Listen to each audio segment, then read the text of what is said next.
咁你做創作，你係要靈感㗎嘛？你靈感嚟自生活，你都冇時間生活，你邊有做到創作咧？當喺一個地方好 toxic 嘅時候，可能會有好多辦公室政治啊、唔合理嘅 workflow 喺度，完全係 outdate 晒㗎啦。點解仲係存在緊嘅咧？因為好可能係佢哋冇諗過。我以前會漠視呢樣嘢，但係我發現就算你好強嘅 skills， 好多經驗做嗰件事，如果佢唔 buy into 你嗰個 cause， 咁其實你整體成個 team 嘅 productivity 都會下跌。其實 vision 呢啲嘢咧 ，it's better to over communicate than under communicate。你要不斷講，開會唔好喺度 brainstorm， 我哋係 problem solving， 要好目標鮮明，因為 all team meeting 嘅成本係好高。好多人嘅苦惱咧，其實係嚟自佢咩都想要。我覺得其實每個人都有 choice 嘅，你就係揀一個你自己最舒服嘅組合出嚟咯。當嗰個人開心做緊自己中意嘅嘢，佢自然都會變 more productive， 從而可以帶到利益俾公司。喺一生人入邊，幾乎有1/3時間都要返工。返工開唔開心，有冇壓力爆煲，同我哋嘅健康息息相關。今集迷途書房就揾咗元祖級 YouTuber 明仔，佢由最初自己咩都一腳踢，上鏡、剪片、寫稿，慢慢 build up 團隊。唔單止做到逆市擴張，條作品都上晒熱門。佢仲有一個願望，就係想扭轉 media 一定要扯到盡嘅生態。到底想創業成功，係咪一定要放棄健康？今日就嚟請教佢嘅管理哲學，睇下點樣扭轉有毒嘅職場文化。大家好啦，今日我哋好開心嚟到不正常研究所。咁隔離呢位大家都好熟悉㗎啦，元老級嘅 YouTuber 明仔。你好。多謝邀請啊，華安。咁點解我哋會邀請明仔過嚟呢？咁事緣我哋嘅相識呢，就係上年開始，咁有 YouTube 叫10大嘅一個創作者啦。咁喺嗰度就見到明仔。咁第二個嘢就係當時我哋都有報咗明仔嘅一個課程啦。咁後尾就機緣巧合之下，想揾明仔分享一本佢好中意嘅書啦。係啊，多謝邀請。咁一開始想問下啦，有咁多關於領導嘅書啦，點解會特登想揀呢一本呢？呢個作者 John Maxwell 咧，其實佢寫過好多本，咁係 pastor 嚟嘅。佢又寫咗，我諗數埋都40-50本咁樣嘅 leadership 書。我諗大話都睇咗起碼5-6本佢啲嘢，我覺得佢寫得幾清晰嘅。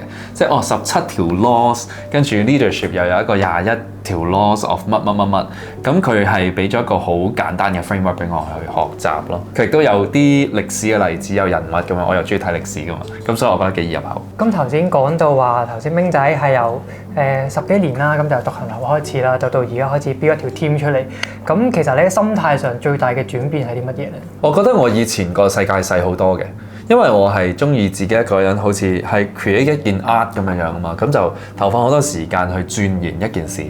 令到嗰件事咧好有自己個人特色嘅，咁但係總會係覺得如果可以多個人幫我手，或者係咁我咪可以 scale up 件事咯。不過又唔係點樣好識同人哋磨合啊、溝通啊，點樣將一啲咁個人化嘅嘢去傳遞俾對方咧？咁呢啲嘢我都覺得教得嚟，我不如自己做啦。咁於是就維持咗咁樣嘅心態9年，都係獨行俠咯。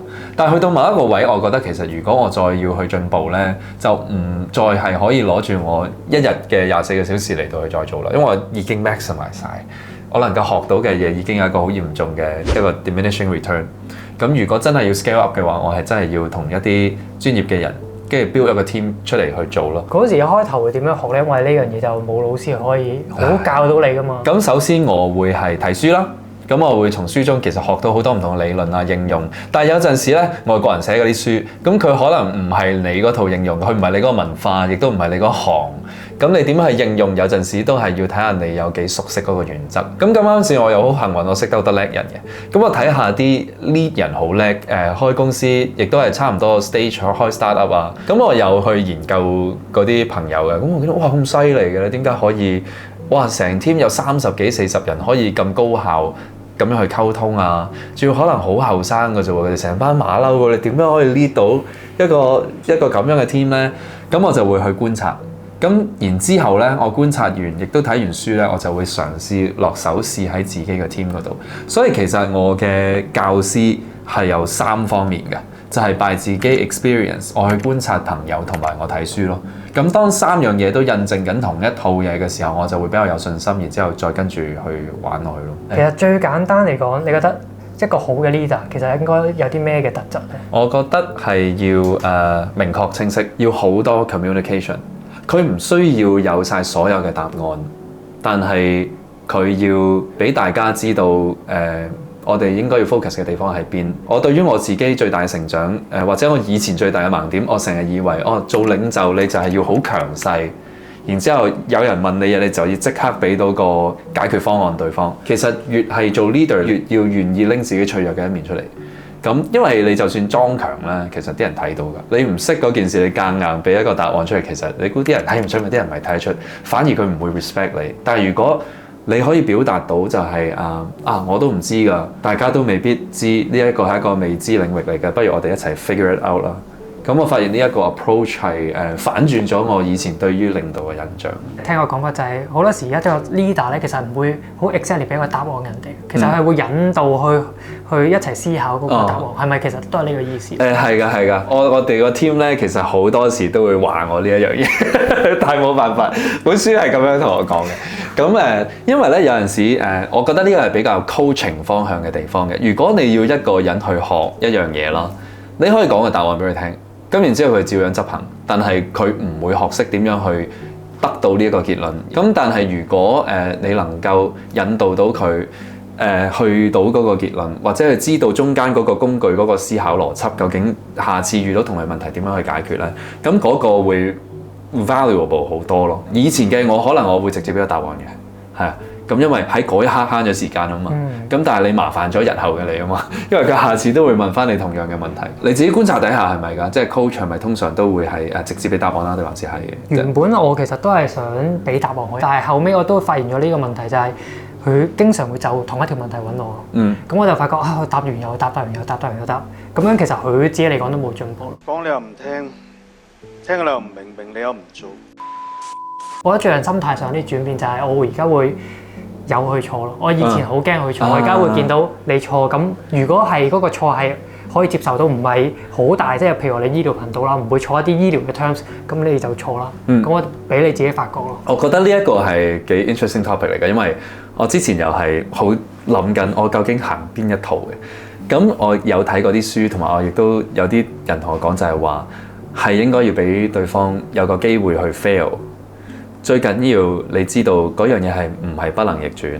第二就係佢會知道你點 fail 都好，個 coach 會喺隔離嘅，個 mentor 唔會俾你死到係即係會翻唔到身啊嗰個地步嘅話咧，咁對方就會可以多啲成本地去 fail 咯。我會 encourage 多啲 fail 咯。你越 fail 得快，你就越學得快。咁呢個 way 我覺得 so far 對我哋嚟講都幾 work。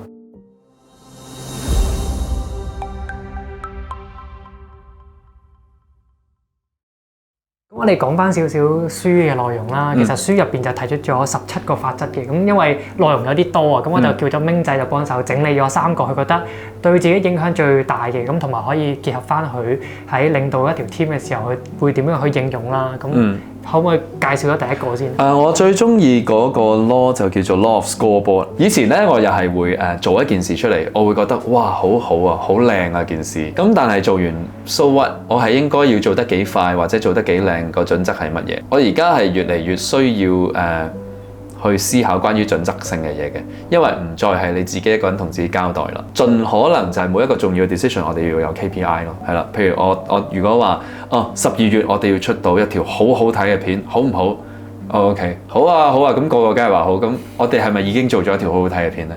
唔知喎，睇下你點睇啦。係咪以點擊率嚟到定義，定還是係今次我哋用咗好短嘅時間，定還是係睇留言？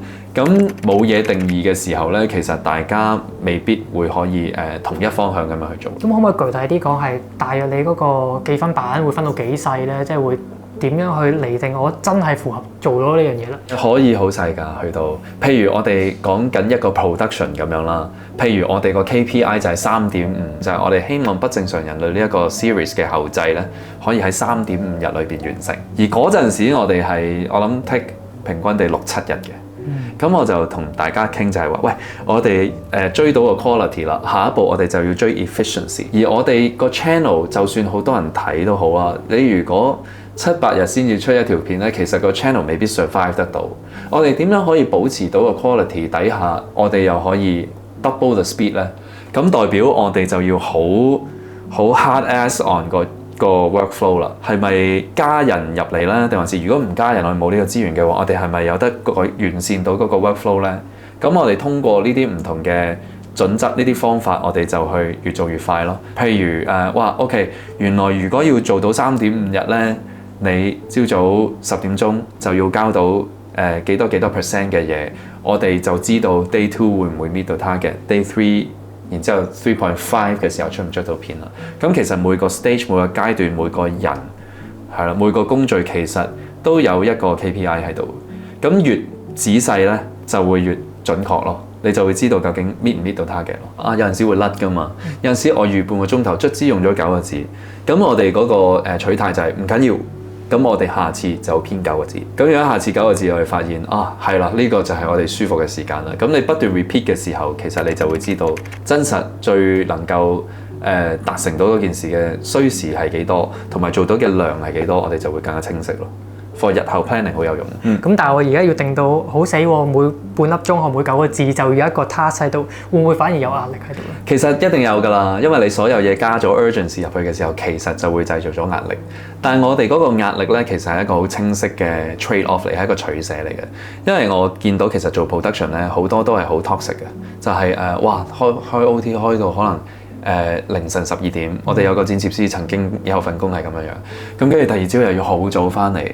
咁你做創作，你係要靈感㗎嘛？你靈感嚟自生活，你有冇時間生活，你邊日做到創作咧？公司其中一個 goal就係我哋希望可以perfect 到我哋嘅 workflow， 然之後令到我哋可以6點前完成到大部分嘅工作。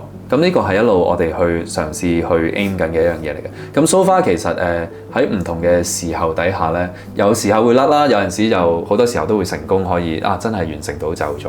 而點樣去做就係你要喺 working hours 裏邊好高效咯。而其中一個令到佢高效嘅方法就係我哋要定 KPI。咁我哋喺裏邊確實係會有若干嘅 pressure， 但係 once 收咗工之後，你就可以完全唔使再諗啦，因為你已經完成咗你要做嘅嘢啦。咁嗰個 trade off 其實就係我另外中意嘅一個 law 啦，就係 law of price tag 啦。你知道究竟你係要作啲乜嘢取捨。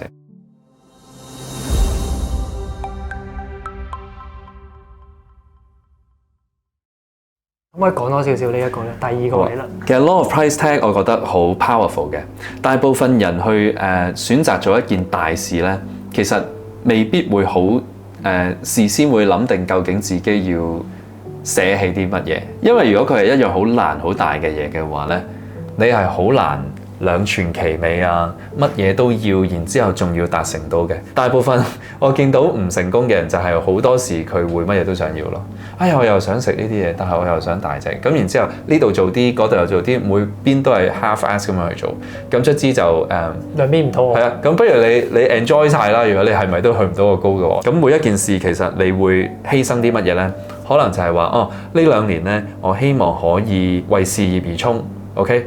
咁就代表你可能會冇咗時間，你可能冇得拍拖，你又可能冇得同 friend 出去蒲啊咁樣。咁譬如話嚟緊個 goal 咧，我就係諗住生小朋友啦。咁你可能你已經知道有咗個小朋友，你嘅一日裏邊已經冇咗好多時間 for 其他你想去追嘅嘢啦。可能你嘅事業要 slow down， 你可能冇咁多 me time。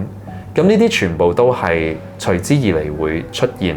咁 it's better to know 一開始 from 一開始 rather than 當佢發生嘅時候，我哋睇下點樣接波。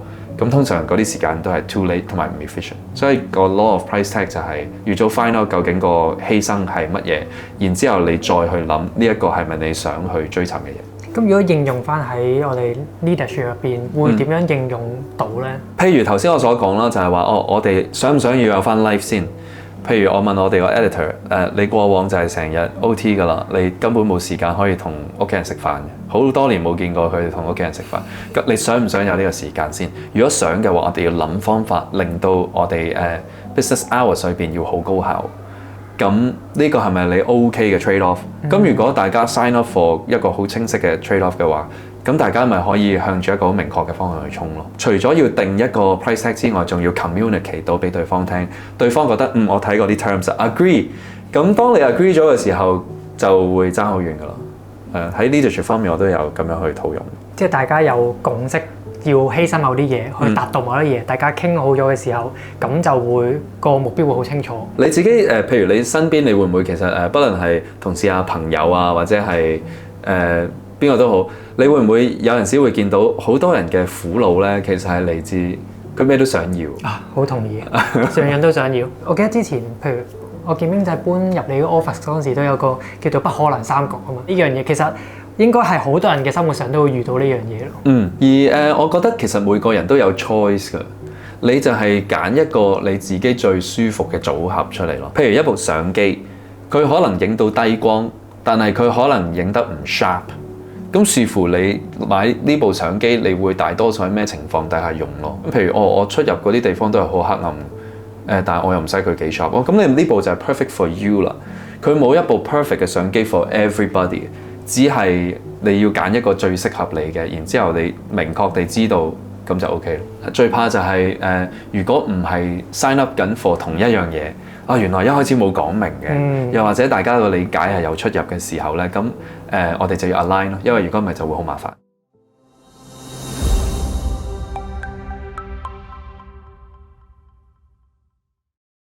頭先講咗2個法則啦，咁第3個係啲咩？第3個叫做 Law of Compass， 指南針定律。佢大概就係話，你作為一個 leader，你其實係要俾一個 vision 所有人咯。當個 team 有咗個方向，佢一致嘅時候咧，佢哋就會向同一個目標進發啦。我以前就曾經試過就係諗住 lead 一個 team，但我冇好清晰地話俾佢聽，我哋究竟想去邊。咁變咗咧，各人就會用自己嘅解讀嚟到去為一個好虛無嘅方向去行。所以Law of Compass 就係提醒我要永遠都要俾一個好明確嘅方向，可能會唔會係全年嘅一個方向啦、季度嘅方向啦，甚至乎可能每個禮拜、每日我哋究竟今日要做啲乜嘢，或者呢個鐘頭我哋要做啲乜嘢，呢個會我哋個 purpose 係乜嘢，我哋要有好清晰嘅 vision 俾到大家，咁就得啦。好多人以為我越講得多出嚟嘅話，就好似越有 preparation， 就好似有諗過咁啊。其實越有方向嗰啲咧，或者你越想明確，其實係你要 shorten 你個 list。你要 trim 到係1至2個，大家最好其實1個添，咁大家就會易記咯，易記咁大家就會可以衝得快好多。你之前有冇 suffer 過冇vision 嘅情況底下，一個 team 咁樣去做？應該話我哋曾經遇過就係有太多個 vision，反而就唔知道邊一個係個重點係啲咩。我要晒！即係好多時，譬如我講好多嘢，其實就等於你冇講過嘢，因為大家都唔知佢想講啲乜嘢，就係個咁嘅問題。咁然之後就導致到好混亂啦。係啦，就會好混亂啦。咁之後就會慢慢想縮翻細少少。其實今年譬如我哋年度係想達到啲咩嘅？譬如我哋要衝訂閱嘅，我哋要衝 view 數嘅，我哋要有收支平衡嘅。咁其實要定翻清楚少少呢樣嘢。我覺得其實好有用㗎，因為其實如果你 set 咗個 vision 係，譬如你話你要衝訂閱咧，咁你就知道日常你要 make 嘅任何 decision 都係要建基於係咪可以衝到訂閱。譬如話你係咪咁樣 design 呢個縮圖，你係咪要咁樣剪呢條片？我應該要走呢個藝術方向啊，定還是實用方向咧？Well， 咁好視乎你個 vision 係乜嘢啦。你可以有唔同嘅答案㗎嘛，即係冇一個話完全係終極答案可以 fit for 所有嘅情況。你要揀你個方向係咩，然之後再去，佢會幫到你 make 好多 decisions。但呢個咧就會衍生一個問題，就係好多時會覺得vision 太高大空啊，即係都唔知道實質上會想做啲咩，或者講完好似冇講咁樣。你會點樣應對呢樣嘢？定係你嘅目標其實係好實在嘅咧？首先我會定咗一個 vision 先啦。咁然之後再解釋點解呢個 vision 值得去啦，呢個方向值得去啦。然之後咧我就會 pair up with law of scoreboard 啦。我哋要向呢個方向行，點為之到達，或者以咩 timeline 去到達。咁如果唔得嘅話，咁咪承認失敗咯。下個季度咪再做好啲咯。咁呢個係我覺得除咗有 vision 之外，你仲要計算得到先至會 effective。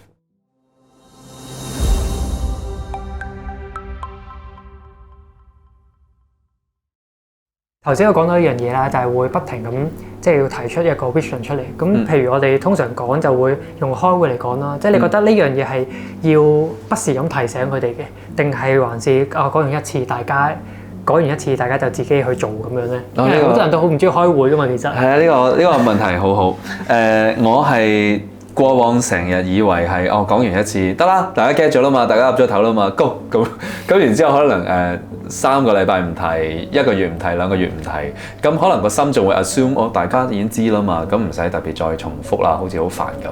但係佢見你唔 communicate 多幾次，佢可能會懷疑你對呢件事嘅重要性。後尾我就發現其實 vision 呢啲嘢咧 ，it's better to over communicate than under communicate。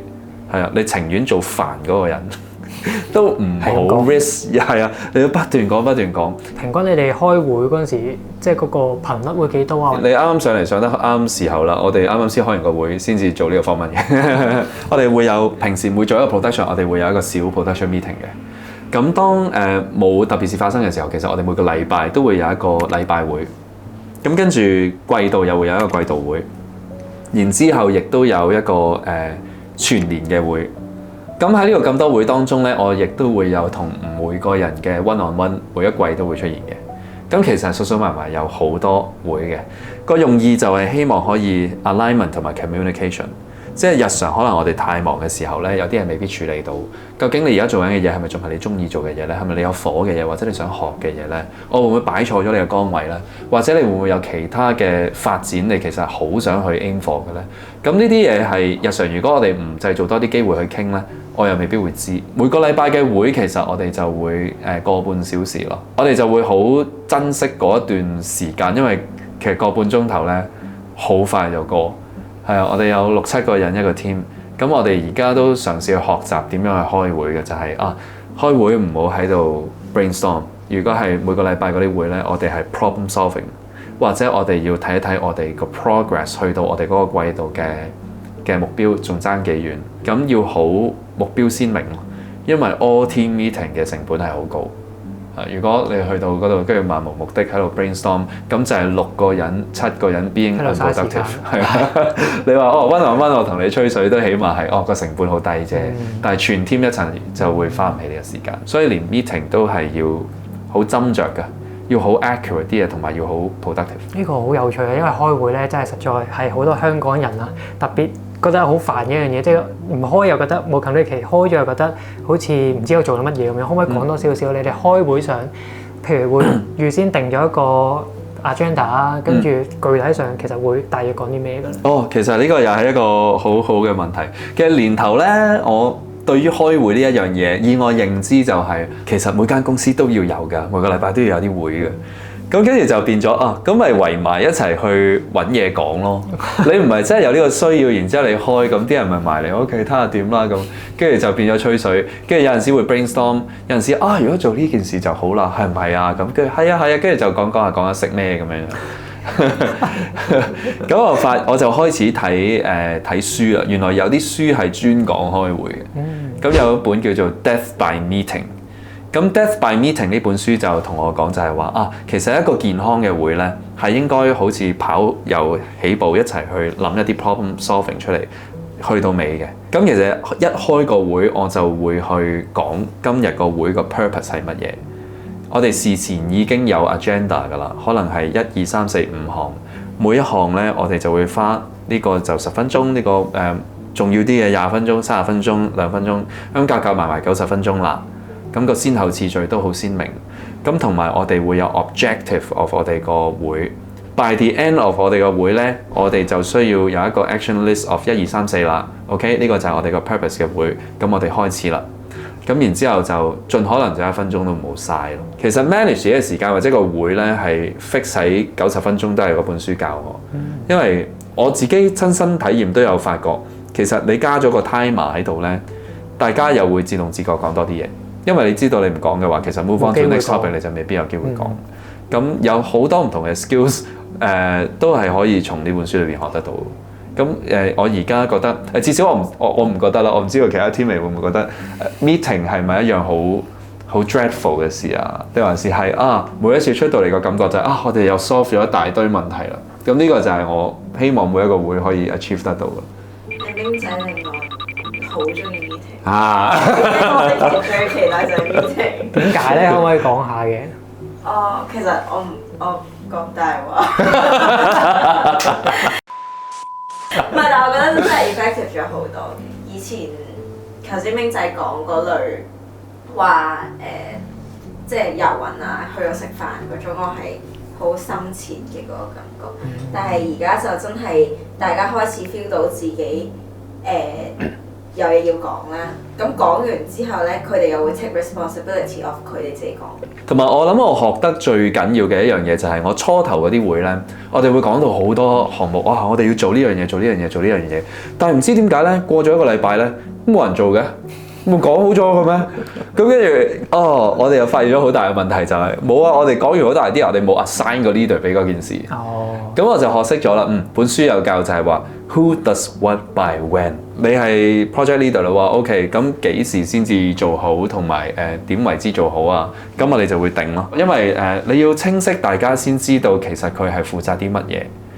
咁同埋佢會 accountable 咯，即係好似阿曹曹頭先所講，就係有陣時咧有一種心理上嘅 effect 都會出現嘅，就係我哋每個人喺咁多個人面前講咗話，我會 pick up 呢個 task 噶嘛。咁好多時之前就係講咗啲嘢出嚟冇人跟，就係因為我可以不負責任噶嘛，都冇人話我要負責，咁我咪諗到好大咯件事。我亦都唔會顧及究竟我哋有冇足夠資源時間去 execute 到嗰件事。咁當我哋有咗呢樣嘢，就可以令到所有我哋傾出嚟嘅 idea 都係 executable。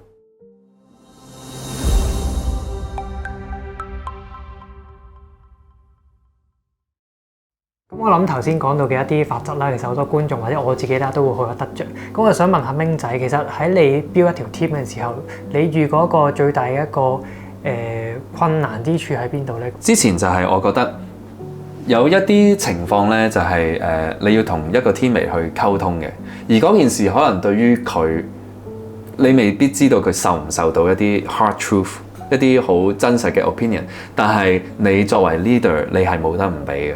因為你要維持翻成個 team 嘅 harmony 啊，咁去到嗰啲地步啦，我哋被逼一定要有一啲好困難嘅對話。當初大家一齊 join 嘅時候咧，玩嘅時候就可以好開心、好盡興咁嘛。但係到可能我有陣時係需要有啲作品上或者有啲處事上，我哋需要一啲真實嘅 feedback。咁大家就會又費事破壞個關係啊，好 nice 咁。咁跟住講埋嗰啲嘢全部得讚嘅啫。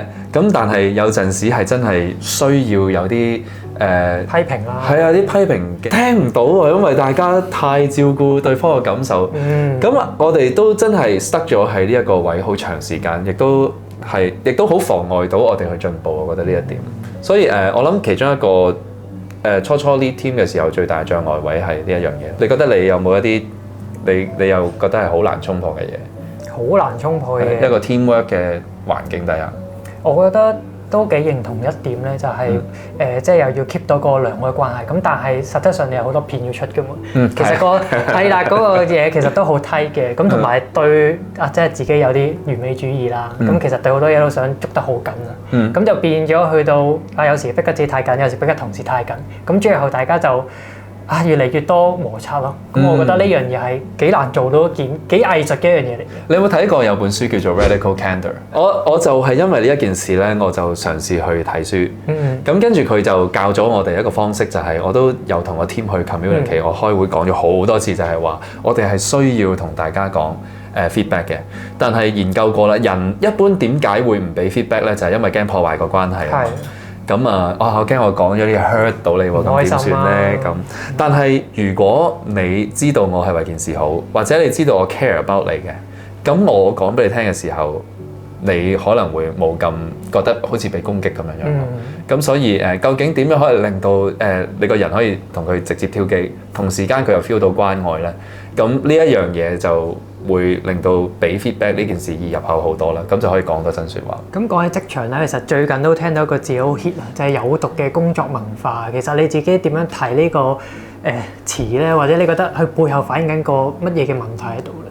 嗱，你第一次講，我先第一次聽。係啊，居然我自己感覺上就都係嗰啲嘢啦，即係好互相消耗嘅，會令到大家好唔舒服或者好唔中意嘅一個環境。我自己會嘗試去睇下從源頭去出發先嘅。我會嘗試去了解點解會 toxic。所有都係點解嘅？點解會令到大家會冇效率？究竟最 responsible for 冇效率嘅成因喺邊，我會嘗試去揾。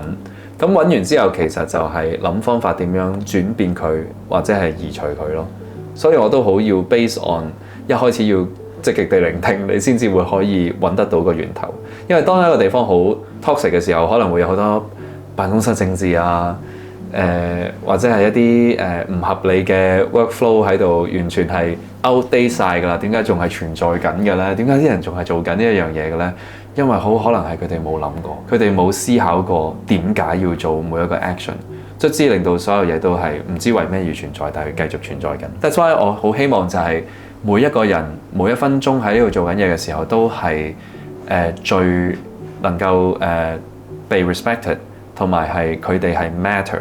每一個人做緊嘅嘢都係有佢嘅影響力。Care about 你嘅 well-being 啊，你嘅 life 啊，就算係 life outside of work 都係你嘅 life 嚟㗎嘛。咁有冇一啲嘢係公司可以 support 到啊？其實好多呢啲嘢，我覺得其實如果佢喺工作以外嘅地方佢 happy 咧，佢 achieve 到一樣嘢叫 ikigai 啦，一個日本嘅 concept 就係最開心嘅時候。其實佢喺工作上佢亦都會 outperform 唔開心嘅人。但係如果喺從好現實咁樣諗啦，即係作為 startup 嚟講，其實佢都有呢個成本嘅限制啦，亦都有員工嘅一啲訴求入邊啦。你會點樣平衡呢兩樣嘢？即係公司又可以發展得好，但係員工你又可以滿足到佢嘅要求咧？我自己覺得雙方係冇衝突嘅，因為如果一個人佢開心，佢自然喺公事裏邊亦都會 productive。佢甚至乎如果佢好熱衷做緊嗰件事，即係其實你亦都唔會介意喺你 off duty 嘅時候，你都會不斷去諗住。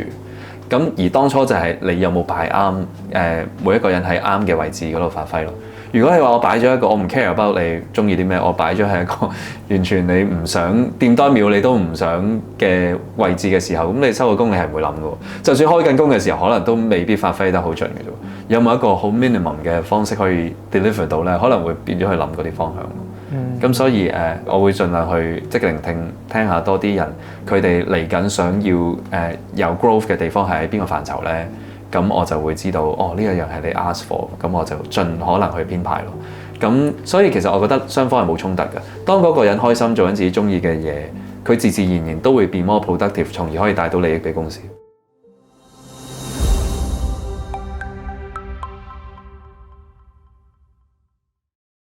知道最近即係明仔團隊又再一個逆市擴充啦。咁其實當喺請人方面嘅時候，你會去點樣做一個好嘅篩選，去揾到你覺得適合嘅 teammate 咧，或者一個適合嘅一個戰友咧？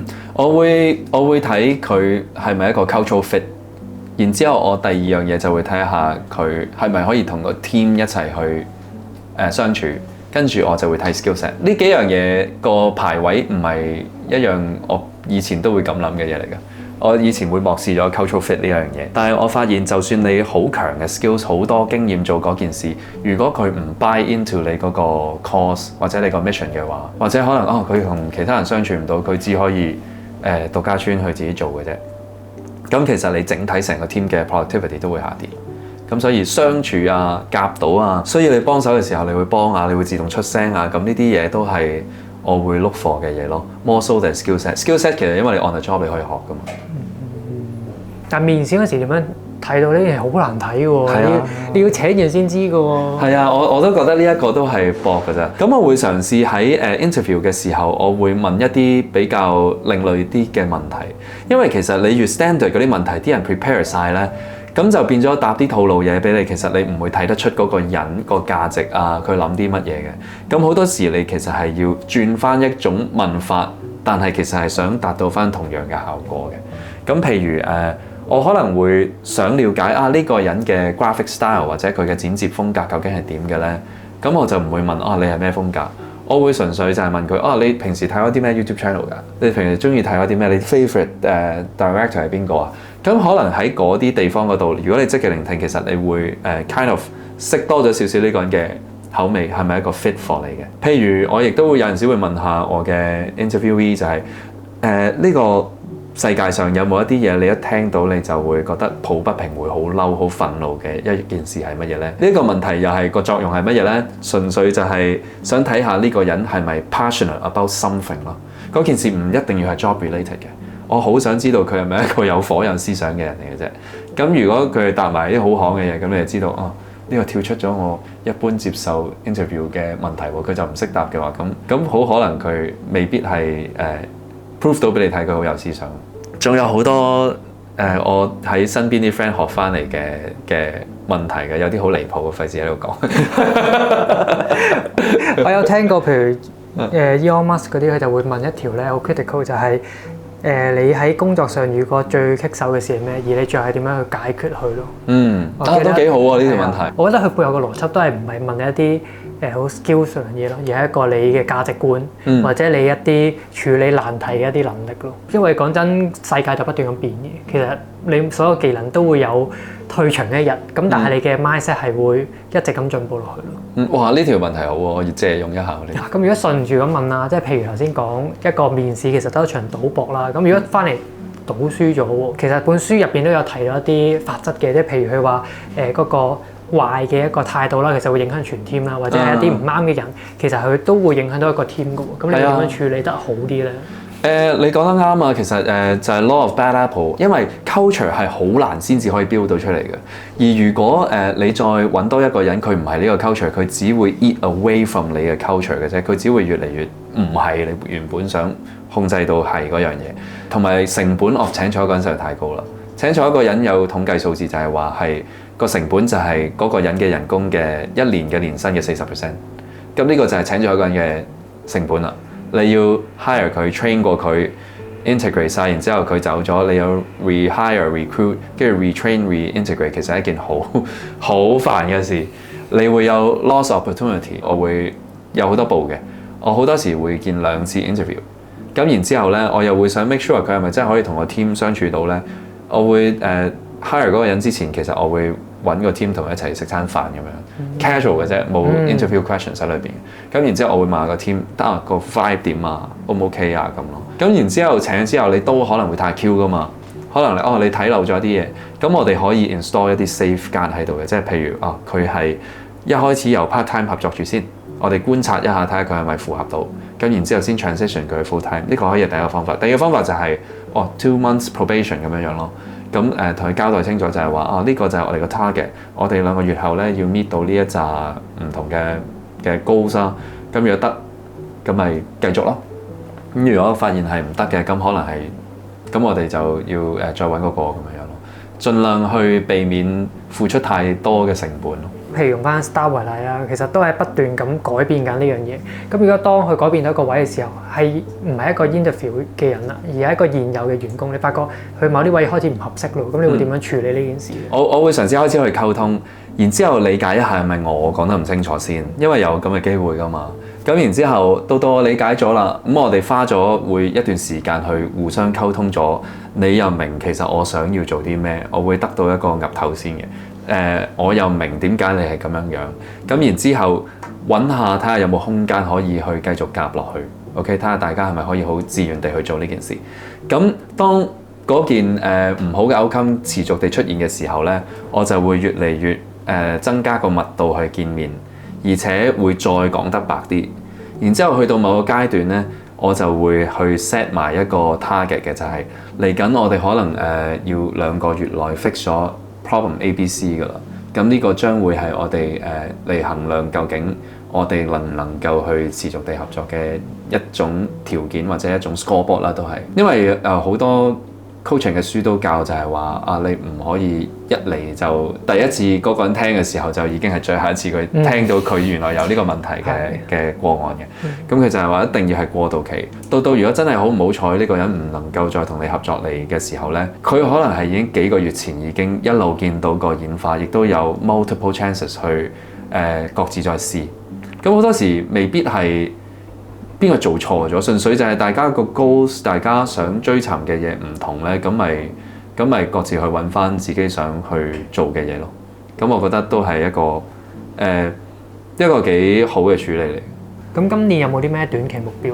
我哋而家定咗一個季度嘅目標嘅，就係12月，我哋希望可以再重推我哋嘅 course。咁同時間，我哋希望將我哋嘅 team expand 多3個人出嚟，咁就可以做到一隊 team B，繼續去 produce 我哋嘅片咯。咁如果大家有興趣就積極報名，係啦，應該都好熱烈㗎啦，應該。希望啊，希望啊。頭先都已經有少少 tips 俾咗大家啦。咁今日好多謝明仔啦，同我哋分享咗咁多關於 leadership 嘅嘢。咁對我自己嚟講，其實最緊要都係嗰個坦白溝通嗰個問題。其實好多嘢都可以化解得到咯。同意。係啦，好啊。咁今日多謝明仔，多謝華安。多謝。